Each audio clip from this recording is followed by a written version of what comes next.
김기환 신임 뉴욕 총영사가 본방송을 방문하고 앞으로의 계획과 포부를 밝혔습니다. 노동법 위반 등의 혐의로 267만 달러의 배상 판결을 받은 한식당 금강산을 지키기 위해 한인 단체장들이 나섰습니다. 폭동이 일어난 메릴랜드주 볼티모어 일원의 한인 피해 업소들이 급증하고 있습니다. 최근 대지진 피해를 입은 네팔을 돕기 위한 운동이 활발한 가운데 이를 틈탄 사기 행각도 기승을 부리고 있습니다. 유대계 투자그룹이 코리아빌리지 인수를 포기했습니다. 한인 투자그룹들이 앞다퉈 인수 의사를 타진하고 있습니다. 이상은 이 시각 주요 뉴스입니다. 여러분 안녕하십니까? KBN 뉴스입니다. 김기환 신임 뉴욕 총영사가 본방송을 방문하고 앞으로의 계획과 포부를 밝혔습니다. 정치, 경제, 문화의 중심지인 뉴욕 한인사회의 역할을 강조하고 동포사회를 위해 지원을 아끼지 않겠다고 약속했습니다. 보도에 금홍기 기자입니다. 지난 7일 부임한 후 뉴욕과 뉴저지 등 관할 지역 주정부, 의회 관계자들을 방문하는 등 바쁜 일정을 소화하고 있는 김기환 뉴욕 총영사는 어제 오후 부임 인사차 본방송을 방문한 자리에서 뉴욕 한인 동포사회를 동반자로 생각하고 주요 현안을 함께 소통하며 의논하겠다고 밝혔습니다. 제가 이제 각 분야에서 이제 생각하는 사업들이 있는데 이러한 것들을 아무래도 그 동반자가 이제 우리 한인 동포사회 각 분야에 있는 또 그 지역 단위의 동포사회하고도 긴밀히 소통을 하면서 의논해 나가야 될 거라고 생각합니다. 김 총영사는 한인 1세대들의 노력이 경제적으로 많은 성과를 이뤄냈다며 자녀들의 정책성 확립을 위해 총영사관에 더 많은 노력과 지원을 약속했습니다.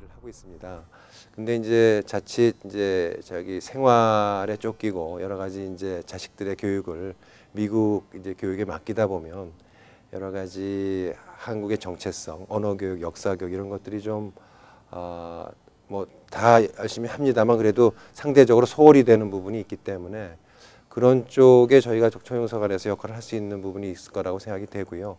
총영사는 또 해외 공간이 창조경제의 혁신센터가 되어달라는 대통령의 부탁이 있었다며 뉴욕이 한미 간 창조경제 혁신센터의 1번지가 되도록 노력하겠다고 동포사회의 협력을 당부했습니다. 그래서 특히 우리 대통령님께서 각 해외 공간이 창조경제 혁신센터의 기능을 좀 10분 해다오 하고 말씀을 특히 당부를 하셨기 때문에 뉴욕이 하여간 한미 간의 창조경제 혁신센터의 1번지로서 자리 잡도록 노력을 할 겁니다. 여기서도 우리 한인 동포들의 역할이 굉장히 큽니다.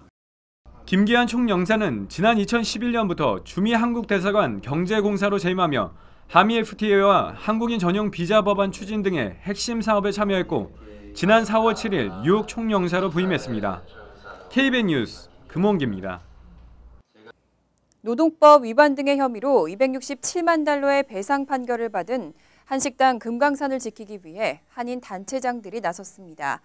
한식 세계화 추진위원회 등 한인들은 금강산 지킴이 추진위원회를 발족하고 유지성 대표의 무죄를 주장했습니다. 박민기 기자가 보도합니다. 뉴욕 한인 단체장들은 지난 25일 금강산 지킴이 추진위원회를 발대하고 뉴욕 법원으로부터 267만 달러의 배상 판결을 받은 뉴욕 소재 한식당 금강산에 무죄를 호소했습니다. 금강산 지킴이 추진위원회는 어제 플러싱 금강산 건너편 버스 정류장에 설치된 한인들은 금강산을 지지한다라는 광고판 앞에서 기자회견을 열고 금강산을 상대로 소송을 제기한 10여 명의 직원들의 주장은 왜곡된 부분이 많다며 현재 항소를 진행 중이라고 밝혔습니다. 또한 금강산 지킴이 관계자들은 금강산 대표는 지금까지 직원 고용을 통해 1000여 명에게 영주권을 제공하고 직원 자녀들에게 장학금을 지원하는 등 동포사회의 모범적인 역할을 해왔다며 유지성 대표의 실추된 이미지는 반드시 복구하겠다는 결의를 보였습니다. 유지성 사장님이 그동안에 많은 교포사회에 일들을 많이 하셨어요. 심지어는 이 금강산을 통해서 1000여 명의 불체자가 구제를 받는 그러한 일도 하셨고 그분이 가지고 있는 그 이미지만큼은 실추된 그러한 크레딧은 우리가 바로 잡아줘야 되지 않겠느냐. 금강산 지킴이 추진위원회는 현재까지 총 20여 명의 단체장들로 구성되어 있으며 항소심이 있는 날까지 한인들의 힘을 집결해 피켓 시위 등 금강산 이미지 회복을 위해 최선을 다하겠다고 밝혔습니다. KBN 뉴스 박민기입니다. 폭동이 일어난 메릴랜드주 볼티모어 일원에 한인 피해 업소들이 급증하고 있습니다. 피해는 전업종에 걸쳐 발생하면서 40여 곳이 넘었는데 실제 피해는 더 클 것이라는 분석도 나왔습니다. 메릴랜드 한인식품주류협회는 갈수록 폭동으로 인한 피해 업소가 늘면서 40여 업소를 넘어섰다고 밝혔습니다. 송기봉 회장은 협회로 걸려오는 전화 중 상당수는 피해를 당했다는 간단한 내용만 밝히고 업소명 등을 남기지 않는 경우가 많기 때문에 전체적인 피해 규모는 더 늘어날 수 있다고 말했습니다. 특히 리커스토어와 그로서리, 뷰티 서플라이 업종의 피해가 컸습니다. 볼티모어 폭동 이후 피해 복구 작업이 이어지고 있는 가운데 메릴랜드 주지사 부인인 유미 오건 여사도 한인 피해자들을 위해 적극 나서고 있습니다.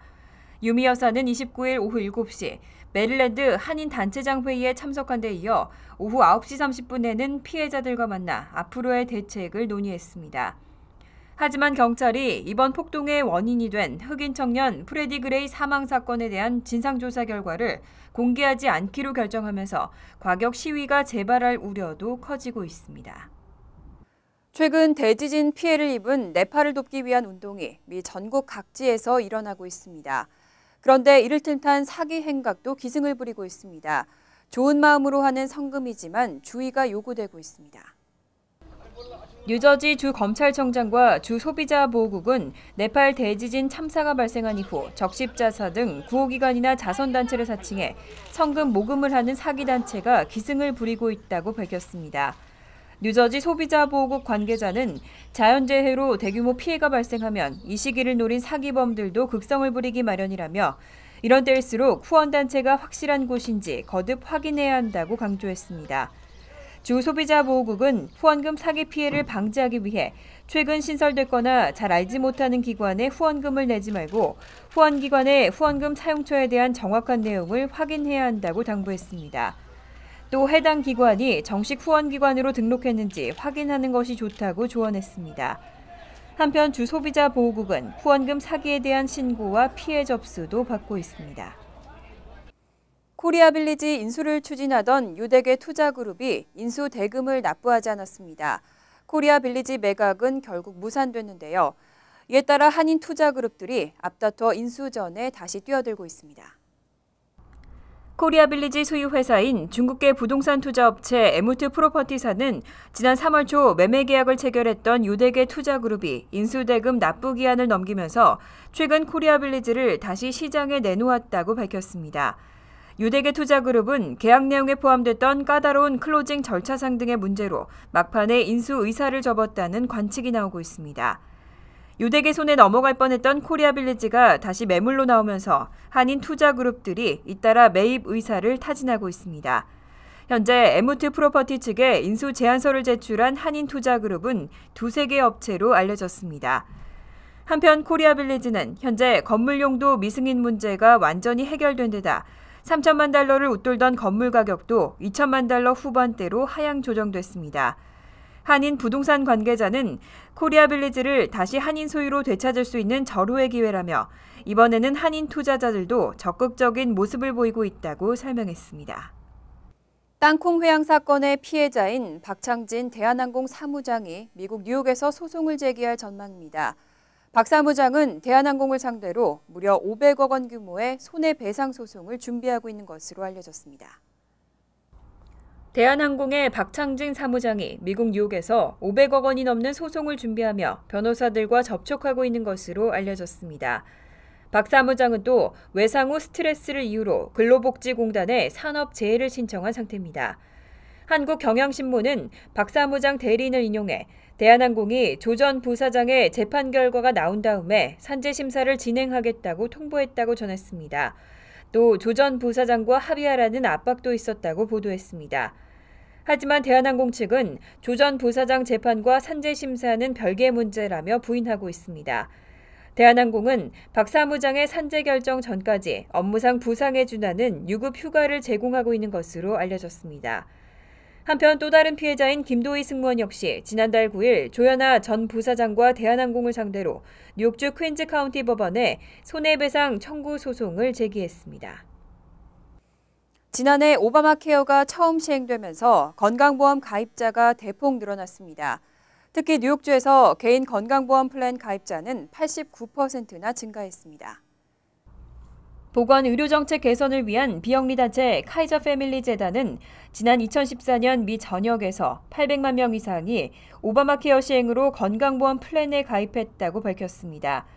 이에 따라 약 1,550만 명의 주민들이 직장보험이 아닌 개인 건강보험에 가입되어 있는 것으로 집계됐습니다. 2013년 1,060만 명에 비교하면 46% 가까이 늘어난 수치입니다. 뉴욕주의 경우 지난해 개인 건강보험 가입자 수는 총 32만 2,782명으로 2013년 17만 680명보다 무려 89%나 증가했습니다. 이것은 아칸소 168%, 로드아일랜드 104%, 메인 93%에 이어 전국에서 네 번째로 높은 증가폭입니다. 뉴저지도 지난 2014년 기준 개인 건강보험 가입자 수가 26만 1,176명으로 2013년도 15만 4,823명에 비해 69% 증가했습니다. 전미 평균보다 20% 이상 높은 것으로 평가됐습니다. 미 전국의 아시안 인구가 지난해 약 2천만 명에 달한 것으로 조사됐습니다. 이 가운데 한인은 180만 명가량으로 집계됐는데요. 아시아계 중 5번째로 많았습니다. 연방센서스국이 5월 아시안 태평양 문화유산의 달을 앞두고 29일 아시아계 미국인 통계 자료를 발표했습니다. 그 결과 혼혈을 포함한 아시아계 미국인 중 중국인이 434만 7,014명으로 가장 많았고 이어 필리핀인 364만 8,933명, 인도인 346만 1,017명, 베트남인 190만 7,256명 순이며 다음이 한인 176만 8,644명으로 조사됐습니다. 한국에 이어 일본인은 143만 3,105명으로 6번째로 많았습니다. 한편 미국 내 아시아는 총 1,943만 7,463명으로 전체 미국 인구의 6%를 차지했습니다. 이 가운데 613만 8,288명은 캘리포니아주에 거주하는 것으로 조사되면서 캘리포니아주는 아시아계 인구가 가장 많은 도시로 나타났습니다.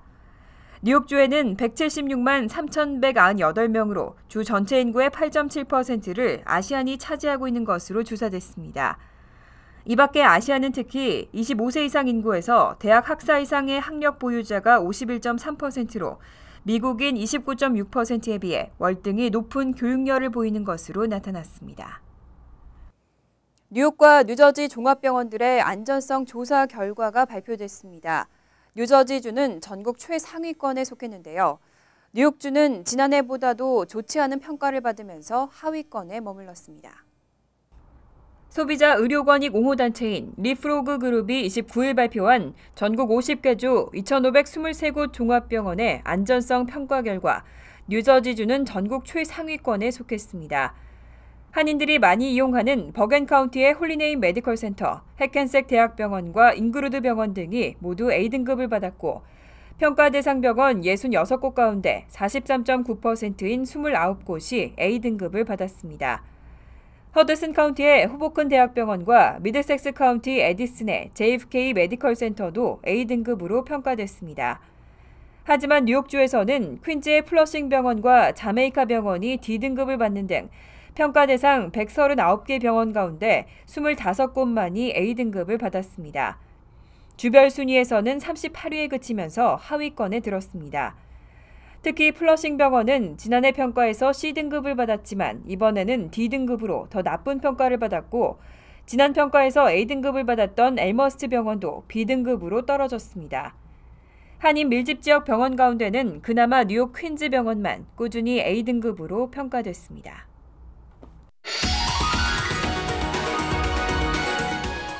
이어서 LA 지역 한인사회 소식입니다. 4.29 폭동이 발생한 지 23년이 됐습니다. 한인 업주들은 문화적 오해를 피하고 타인종들과의 관계 개선을 위해 끊임없이 노력하고 있습니다. 박시몬 기자의 보도입니다. 지난 1992년 LA는 불길과 폭도들에 휩싸여 전쟁터를 방불케 했습니다. 23년이 지난 오늘 폭동의 시발점이 되었던 현장은 평화롭고 고요하기만 합니다. 인근 지역에서 마켓을 운영하는 한인 사이먼 최 씨. 최 씨는 폭동 당시 흑인 밀집 지역에서 옷가게를 하다가 피해를 입었으며 지금은 이곳에서 리커스토어를 인수해 운영하고 있습니다. 10년 가까이 이곳에서 비즈니스를 하고 있는 최 씨는 한흑 관계의 개선은 많은 업주들의 보이지 않는 노력이 있었기 때문에 가능했다고 강조합니다. 한국 사람은 돈만 벌 줄 알지 아무것도 모르는 사람이라고 이렇게 했었는데 이제는 그런 것도 우리가 다 포옹을 하고 있습니다. 뭐 조금 모자라면 오케이 다음에 가져와라 무슨 주기도 하고 또 가져오면 오케이 안 가져오면 뭐 커뮤니티 서비스 이렇게 해가지고 LA 폭동이 일어난 지 23년이 지난 오늘 한흑 관계는 예전에 비해 훨씬 더 좋아졌다고 인근 주민들은 입을 모읍니다. I love my Korean people. Y'all good people, you know. We learn from y'all, y'all learn from us. We learn from each other. That's how we become a better person. 한편 오늘 한인타운에서는 4.29 폭동 23주년 행사가 진행됐습니다. 그러나 LA 총영사를 비롯해 한인 사회를 대표할 수 있는 한인 인사들은 보이지 않아 아쉬움을 남겼습니다. 해가 지날수록 4.29는 한인들의 머릿속에서 잊혀져 가고 있는 게 현실로 드러나고 있는 것입니다. MBC 뉴스 박시원입니다. 월드리포트입니다. 때로는 말없는 동물이 사람보다 더 위안이 될 때가 있죠. 미네소타주의 한 요양원에서는 영특한 강아지 한 마리가 고령의 환자들을 돌보고 있습니다. 함께 보시죠. 미네소타주의 한 요양원. 동이 트기도 전에 출근하는 도슨 씨의 팔에는 항상 개 한 마리가 안겨 있습니다. Hello there. This is Nala. She's here to work. 출근하자마자 날라는 혼자 엘리베이터를 타고 어디론가 달려갑니다. I knew she would come to see me. Hi, honey. You're my pretty little girl. 휠체어에 앉은 할머니의 무릎에 잠시 앉아 있더니 곧 자리를 옮깁니다.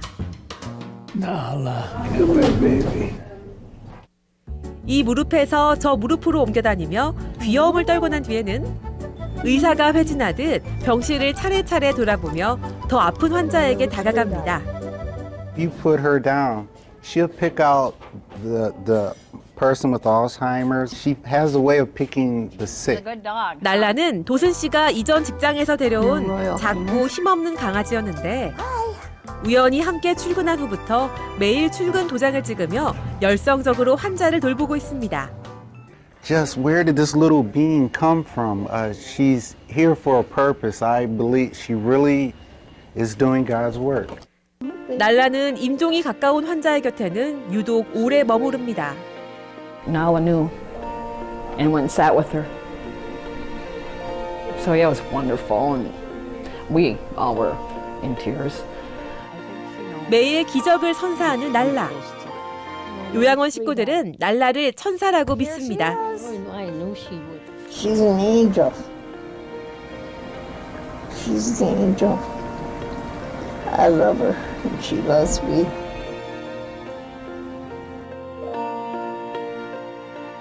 간추린 소식입니다. 연방이민세관 단속국은 유학생의 배우자들이 비자 신분 변경을 하지 않고서도 미국 학교에 등록할 수 있도록 하는 행정개혁 조치를 발표했습니다. 이 조치에 따르면 유학생의 배우자들은 유학생 관리 프로그램의 승인을 받은 미국 학교에서 정식 I-20 발급을 받아 학생 등록을 할 수 있습니다. 단 풀타임 학점 수강은 허용되지 않고 파트타임으로만 수강이 허용됩니다. 전미 소상인 주간을 맞아 퀸즈 플러싱 지역 소상인들을 돕기 위한 심포지엄 행사가 열립니다.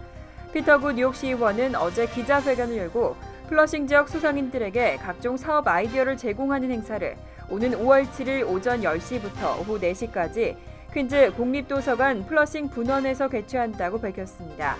행사는 누구나 무료로 참석할 수 있습니다. 뉴욕시의회가 중고차 광고 가격을 실제 소비자가 지불해야 하는 가격으로 명시하도록 하는 법안을 통과시켰습니다. 법안을 발의한 주맨 윌리엄스 뉴욕시의원은 중고차에 붙여진 가격과 실제 업소를 방문했을 때의 가격이 수천 달러까지 차이나는 경우가 많다며 새로운 법을 통해 낚시성 광고 가격을 근절할 수 있을 것으로 기대했습니다. 첫 번째 위반 시에는 $500의 벌금이 부과될 예정입니다. 뉴욕시가 영재 프로그램 가을학기 4, 5학년에 입학할 등록생을 모집합니다. 뉴욕시 교육청은 어제 2015-16학년도 영재 프로그램의 시험 응시 접수를 다음 달 11일부터 시작한다고 밝혔습니다. 시험은 유치원부터 3학년생까지 볼 수 있고 신청서와 안내서는 각 공립학교에서 받을 수 있습니다. 접수는 22일에 마감되고 합격 여부는 9월 중 통보될 예정입니다. 환율과 증권 소식입니다.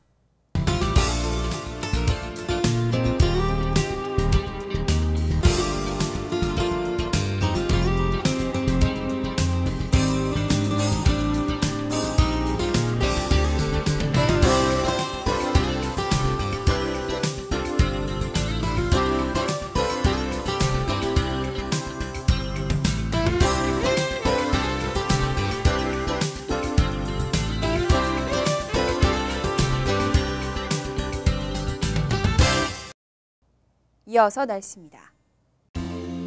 금요일은 대체로 흐리고 곳에 따라 소나기가 오겠습니다. 낮 최고 기온은 60도, 섭씨 16도, 밤 최저 기온은 48도, 섭씨 9도로 예상됩니다. 토요일은 화창하고 따뜻하겠습니다. 일요일도 대체로 화창하고 따뜻한 날씨가 이어지겠습니다. 이상으로 KBN 뉴스를 마칩니다. KBN과 함께 즐거운 저녁 되시기 바랍니다.